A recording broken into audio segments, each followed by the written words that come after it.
my party is in the minority in the parliament, so we can't enforce, but we can try.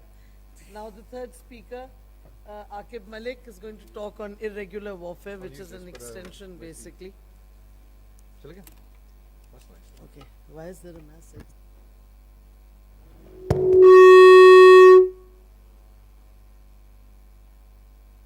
Working?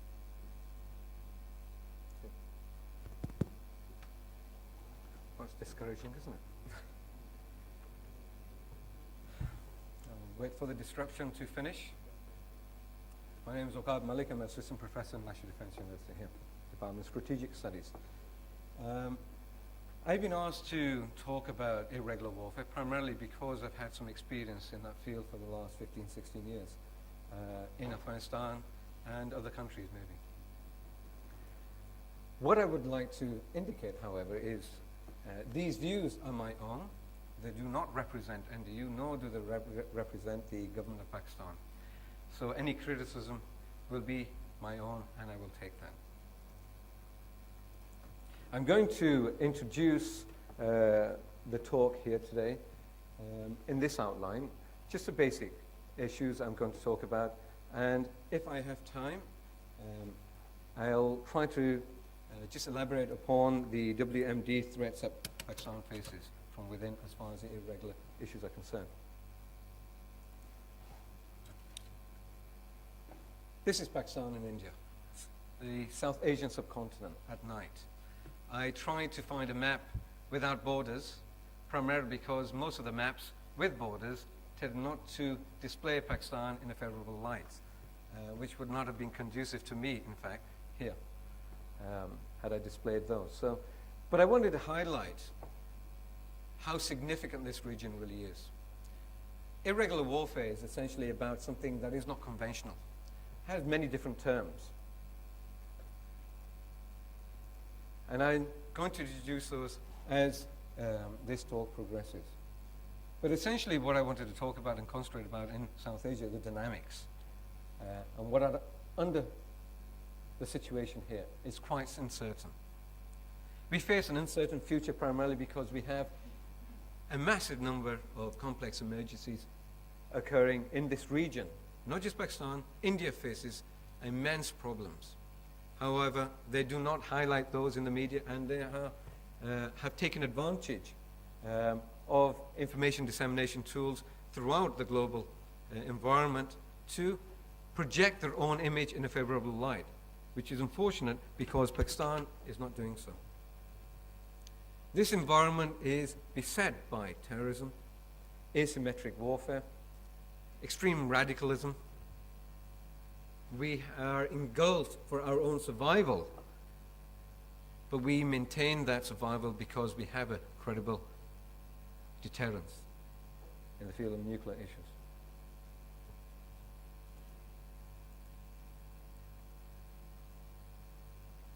Now, we face certain challenges in this environment which may be inherent, primarily because it's based on our historical context. Pakistan and India, for example, and their nuclear deterrence cannot be put in the same light as the West and Warsaw Pact during the Cold War. There are fundamental differences in this. Our historical context, where invasion after invasion for the past 2,000 years have come from our region into India, which has produced an inherent and intrinsic insecurity within Indian society. And as a form of insecurity complex within India, they have tried to project themselves to overwhelm themselves, or should I say, to compensate for that insecurity by projecting power against its neighbor. However, given our historical understanding, our attitude in effect, we're coming to understand that India may no longer want to exist in a position where it's subservient. It's where we accept that also that matters here. That there are certain geopolitical and geostrategic realities that they want to project out. And this is what we face as far as our irresponsibility, as well as Indian irresponsibility in this field. Now, I've been asked to talk about irregular warfare, which is not the usual subject matter. It has been for the last decade or so, but we've not got used to it yet. We continue to talk about conventional issues because that's quite easy to talk about. We tend not to talk about issues that tend to make us think. Pakistan faces internal challenges, internal turmoil. We have, at this moment, in the past decade and a half, faced immense problems internally. They have not just arisen, they were there for a long time. They are symptoms of the fact that we face a national identity crisis. We have to be self-critical here. Our liberal values going forward to the stars, or our ultra-conservative values, both are clashing with each other. However, that is also beset by the fact that we are suffering from endemic fatalism, apathy that is socially conditioned from every child to every adult, to not participate, not say anything, not do anything about it.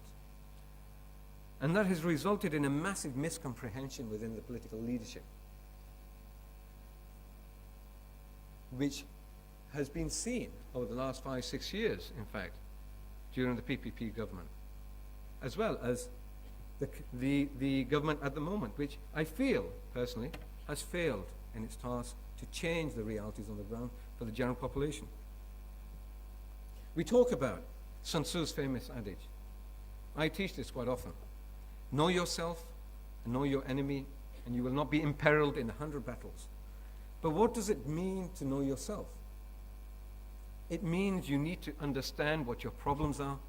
You have to be self-critical. You have to recognize the issues that you face and the shortcomings that you have in order to overcome them and provide solutions. Without doing that, we are not going to overcome any enemy. And we have many. This is going to result in further systemic transformation, though, if we begin this process, which will produce further instability, which is unfortunate. But every nation that has passed and gone to a greater developmental stage has gone through this process. We're not the only ones. We just lag behind in history. We have certain choices that we have to make. Do we want to become a theocratic oligarchy? Or do we want to be a democracy? Remaining on the fence is no longer tenable. We have to make a decision. As a nation, together. It's not one individual decision. Everybody has their opinions. But the majority need to decide. But they need to be educated to do so. And this is why we come to irregular warfare then. It's something we are challenged by. Dr. Jaspal indicated asymmetric warfare. We've heard about fourth generation warfare, indirect warfare from Littleheart, and unconventional warfare because it's just not conventional. These are all same terms defining one issue, something that we find hard to realize because it's not easy to recognize these issues. There are many types of irregular warfare. We are in Pakistan, and even the South Asian subcontinent, ridden by terrorism, guerrilla warfare, endemic warfare, right down to tribal warfare, and many others. It's one and the same thing. We don't need to be misguided by the conceptions that we have. We just need to recognize our realities. We face hybrid threats, where conventional is mixed with irregular, criminality, organized crime that is, and terrorism, mixing in to provide hybrid threats that are interconnected, unpredictable, combined with traditional, mixed with irregular, applied simultaneously and adaptively in time and space. But this is the future. We face enemies that will use these threats. They will blend their capabilities. They will utilize terrorism with the media, as is the case right now, where the media is not serving the country anymore. I feel. They project the images of terrorist campaigns, which is exactly the force multiplier that the terrorists want. Cyber warfare, non-kinetic issues that we're failing to address. High technology could be used against us. It's only a matter of money and intellectual expertise. Finding those people is what the issue, and it's a pertinent issue in this day and age.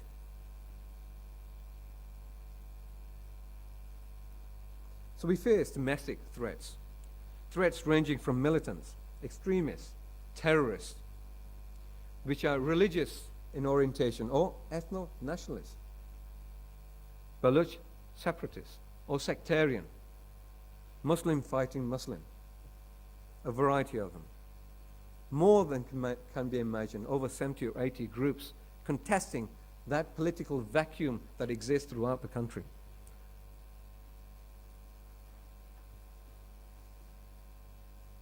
Yet again, some of these groups have international impact, which projects from our soil, unfortunately, which are protected, unfortunately, by certain elements such as anti-state actors that are going against the state of Pakistan to project a negative image of Pakistan abroad. When I was in the United States last year at Johns Hopkins, I attended 50+ seminars and conferences where I recognized that there was only usually 1 or 2 people that were Pakistani who actually asked the question. I tried, with the exception of one occasion, and I did ask every time.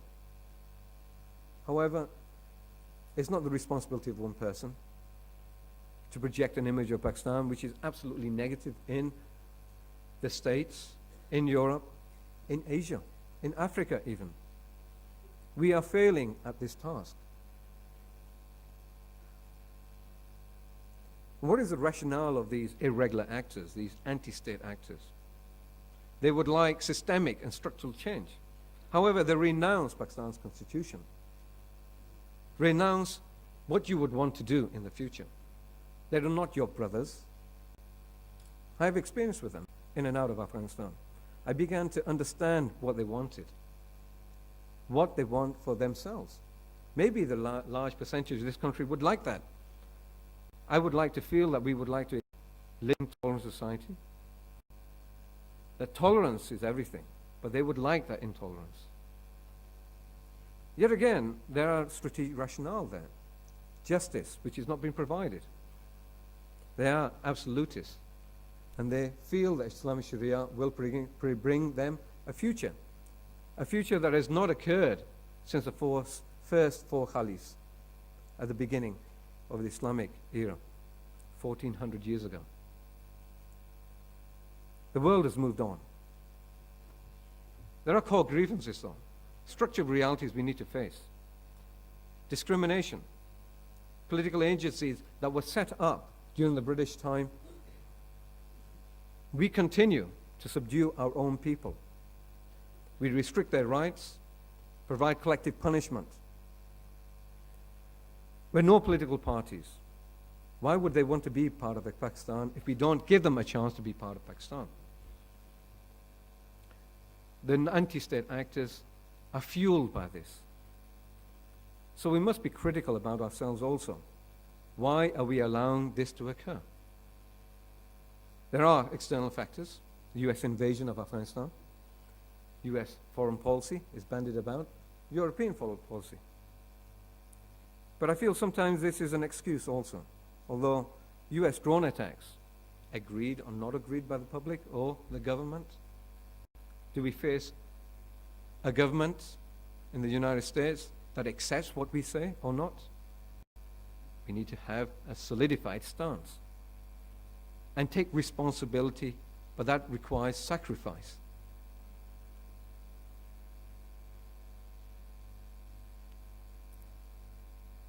Irregular actors and their strategy is based upon political violence.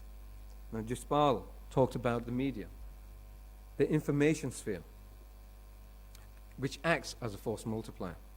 It influences the regional psyche. And at this moment in time, it's influencing the international psyche against Pakistan. Until we are proactive and take this proactively against them. They use kinetic actions such as terrorist attacks, suicide bombings, IEDs for psychological effect. Used as strategic instruments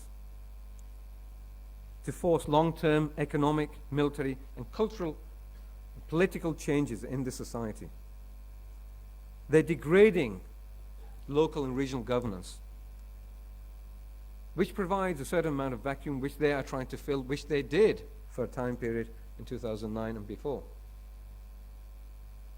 This is all going to undermine South Asian strategic stability. It's not just nuclear weapons that matter.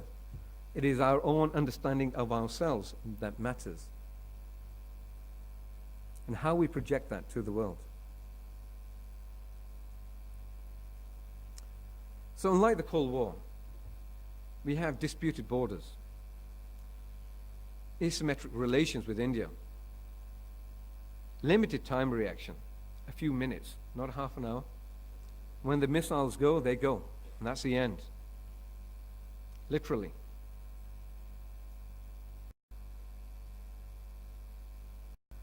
Our interstate or non-state actors are utilizing or being utilized by India. Cross-border sanctuaries in Afghanistan, for example. False flag operations. Regional alliances are being formed and we're being sandwiched. As Jaspal mentioned earlier on, they are exploiting our fissures within society, our ethnic fissures, our linguistic fissures, our racial fissures here, and religious within Pakistan. And this comes down to, finally, the information sphere, the battle space that really matters now in the world. Maintaining stability is psychological, in essence. In a nutshell, the relative ability to operate and exploit the information environment. Control of information is our power if we are able to do so. Therefore, we need to proactively shape our conflict environment, and therefore shape the battle space that we exist in. The dire problems that we have in our society, which we're not willing to recognize. And all we do is appease the militants. It's the easy way out. No to appeasement. We've become a reactive society with no strategic vision. We don't have a direction. Up for exploitation. How do we defeat that rationale? It is required structural change. Fair and honest government, true to the purpose of what it is, not playing musical chairs to fight for the seats, and no objective of the job they have at hand. And peace only comes from strength, not from weakness. Appeasement is weakness. We need to make a decision for the benefit of our society, for our future. Anti-state actors we need to abolish. Finally, we need to provide localized approaches to certain areas and regions in Pakistan that are suffering structurally, systemically. An inclusive approach, like in Fatah. Do not exclude them. They do not want to be excluded. Include them. Make them Pakistani. Provide the services. Provide peace and security. Give them political chances.